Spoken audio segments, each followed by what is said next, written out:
Hey, personal finance. Okay, so this next part is the slides, the rest of the slides. So you guys did slides 1 through 5 last time.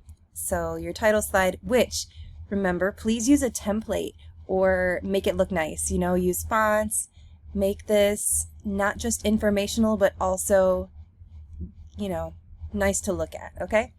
You introduced your family, your occupation with its description, what it took as far as education and training to get there, and what you do in the job each day, what your cost of living is according to the location that you live in.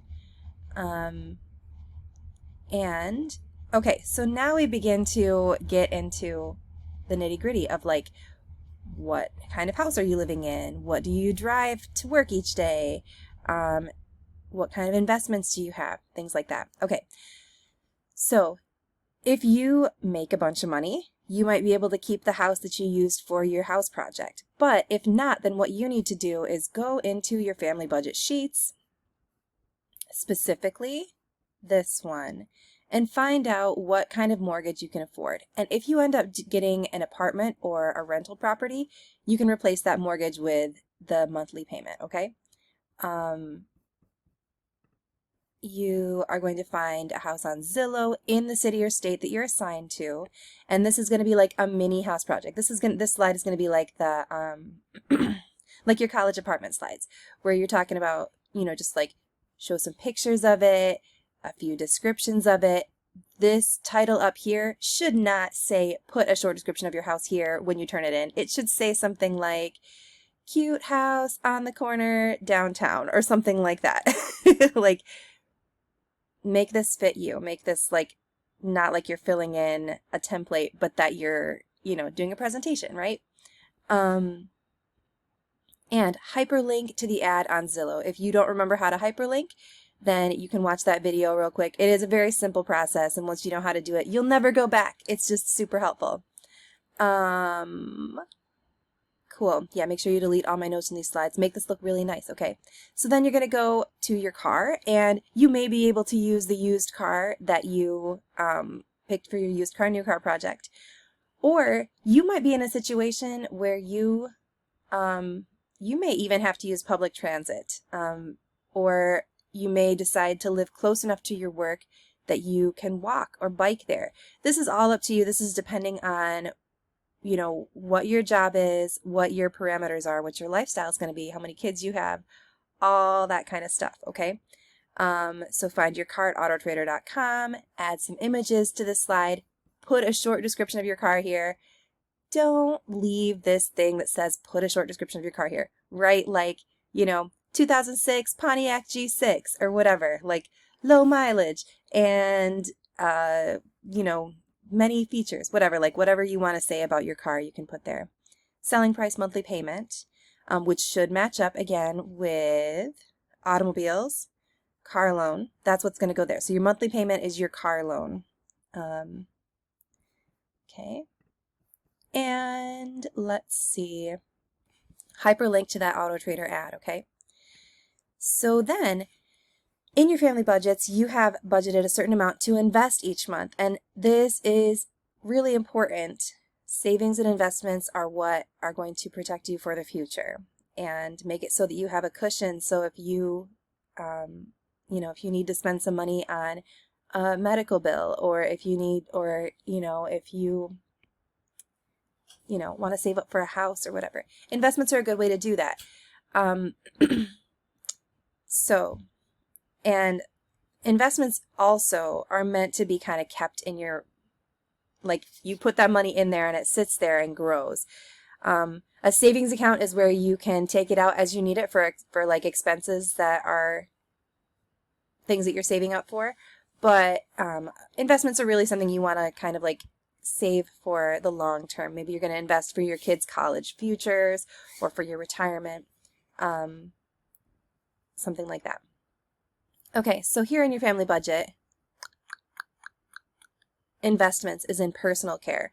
So whatever number you got there is the number that you're going to work with here.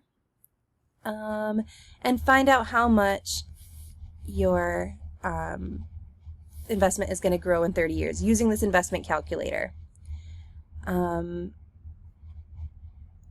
So yeah, so you're going to record how much that monthly investment of how much it's going to be is going to be worth in 30 years. So this is essentially like the Make Yourself a Millionaire project, where you're finding out if you invest a certain amount each month, how long is it going to take you to, well, you're not looking for a specific end point, but you're just looking at like how much is that going to net you after those years of like saving.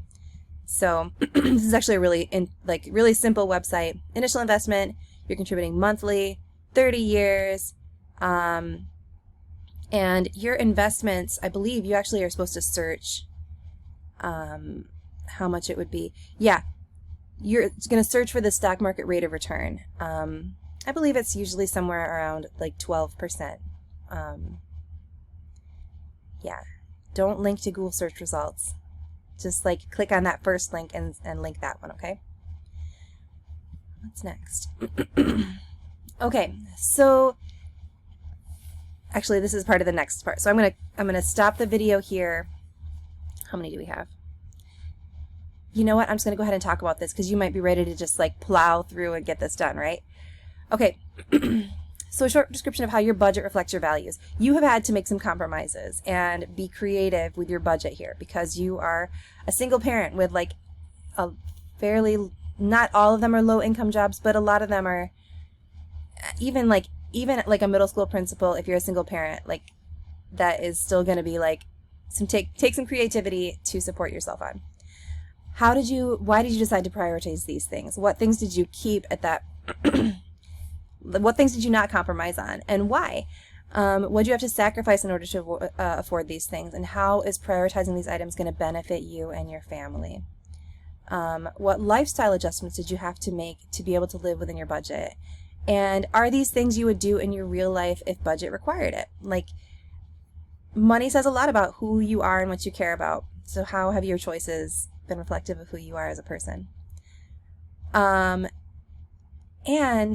how is this going to be different from your real life after high school? Are you going to pick a job that is similar to the one that you were assigned here? Or are you going to pick something that hopefully makes you some more money? Do you anticipate that you will be in a dual income household? Or do you think that you might be on your own with this? Do you think you're going to have kids? Or maybe you won't have kids, or maybe you'll have more kids or fewer kids? What are your thoughts on that? What are 2 or 3 things that are going to be different in real life from this project? And finally, please give 3 pieces of advice to someone who has just graduated from high school and is embarking on a life of financial independence. And that is where we leave this. During the final exam time, I'm going to be checking in with each of you guys, or maybe if you finish this assignment before then, I'll be checking in with each of you about the choices that you made and how you feel about it, and you're going to just kind of like present your family budget to me. So there you go. Nice work. We'll see you guys soon.